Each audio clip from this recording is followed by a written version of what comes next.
Okay. Hi. This is Michael Ellis. So this is part 2 of the 3-part video series on how to make the little Orgonite pieces for your for agricultural use. So I'm going to be using this little thing, a little piece of Orgonite I made. It's a mini cloud buster. I actually lost one of the I wonder where that went. One of the tubes. It's really cool. I made this out of see those little tubes? You know how to get those little pipes? That's actually copper tubing, the kind they use to make for refrigerators and stuff.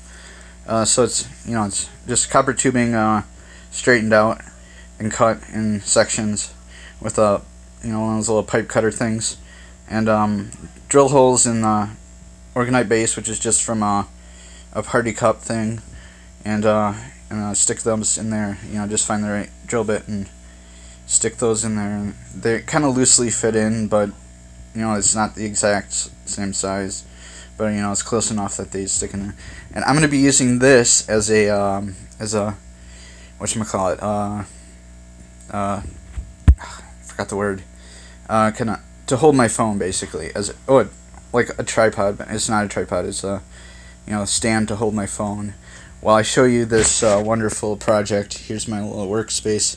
I kind of crapped up my potting wheel, but this is my workspace. I got the plastic down and cardboards and everything, so I can work on resin stuff.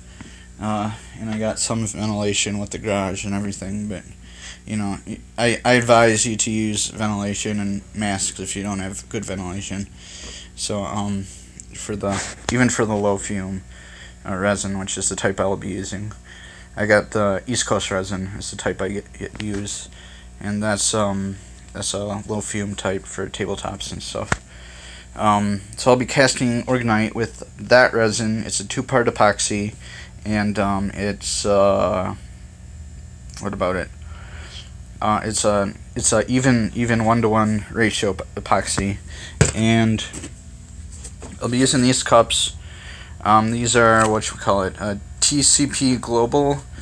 Those are kind of nice because they have like all the different measurements on it, like crazy measurements, like all sorts of different ones. But I'll be using the ounces ones. These are 10 ounce, and they have like a lot of proportions and different measurements and stuff.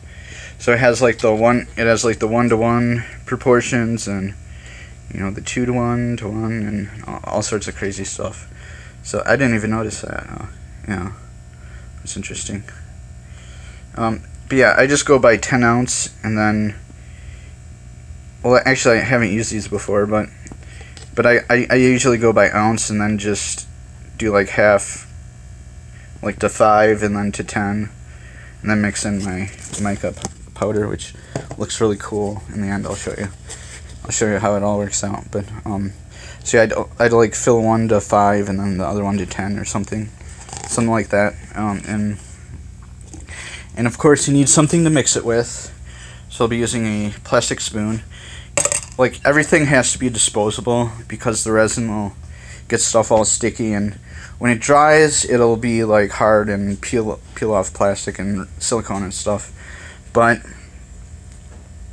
on the mixing part, like the cups and the spoons and everything, or I actually highly advise you to use either popsicle sticks or plastic knives for mixing. Those work best.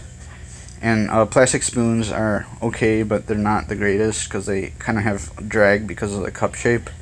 So I advise you to use plastic knives. Those are the best for, but we're out of plastic knives, so I'll have to use a plastic spoon because that's kind of what we have on hand. Or a long nail, like a 7-inch nail. Those work good for mixing too, but they're kind of weird. I don't know. It's good for channeling your energy though, because if you're into like that sort of energy stuff. So, oh, I got stuff in my teeth. Sorry.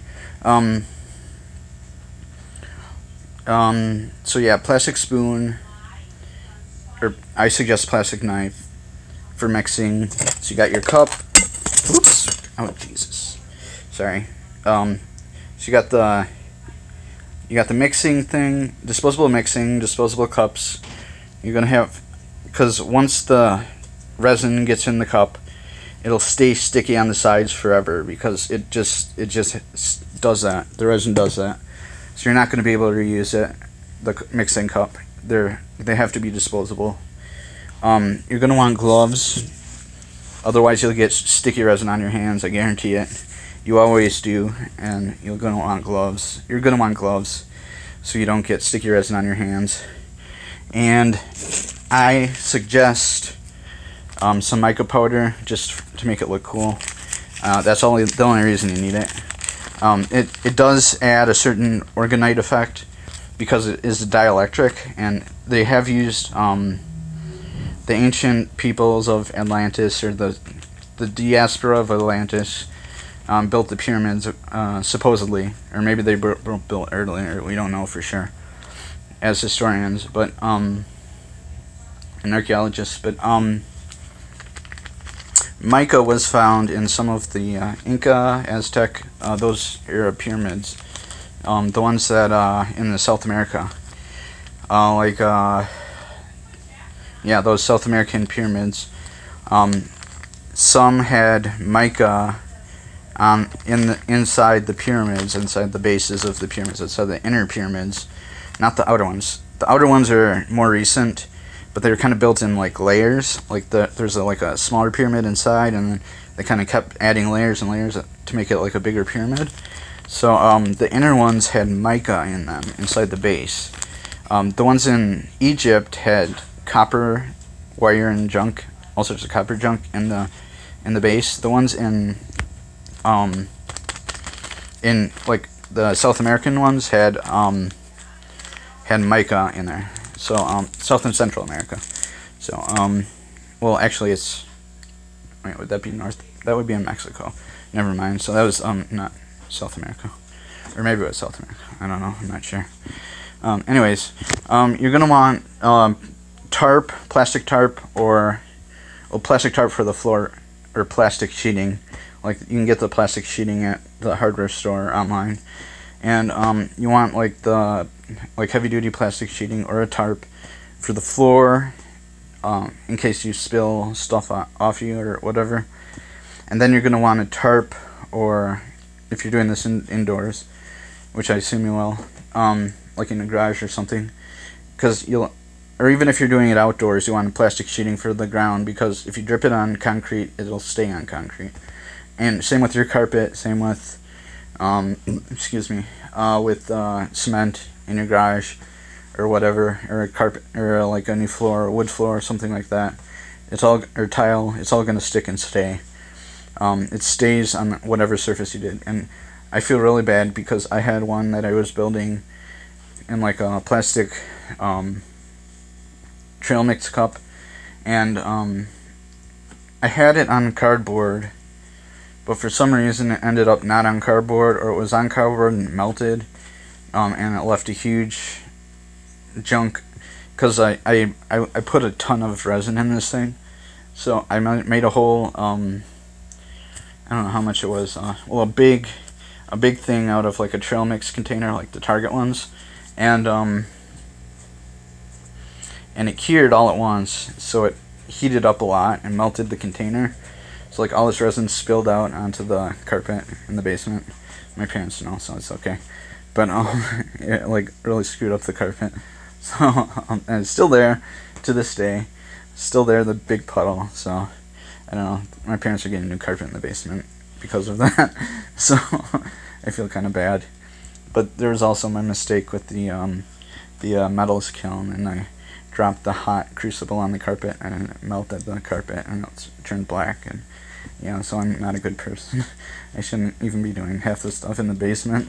I should be doing this like in a garage or something, or in the back part of the basement where it's all concrete and there's a drain and stuff.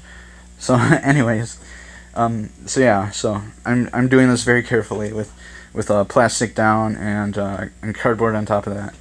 So yeah, and you should too. So that's my advice to you.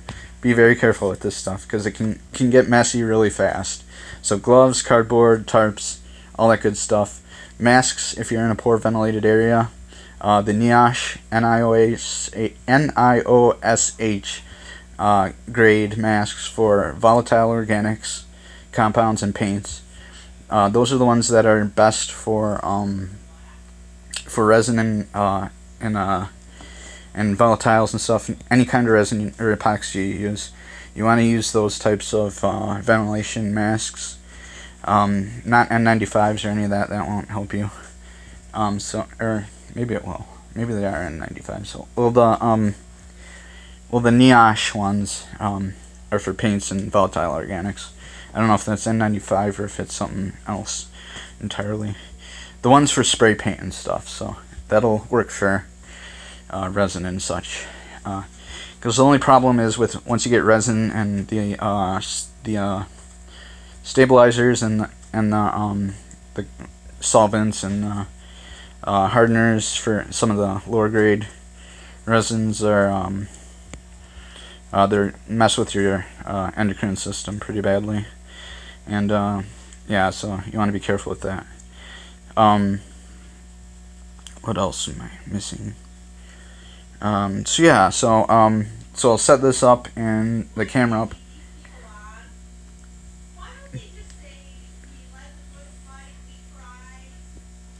Sorry, that's my parents.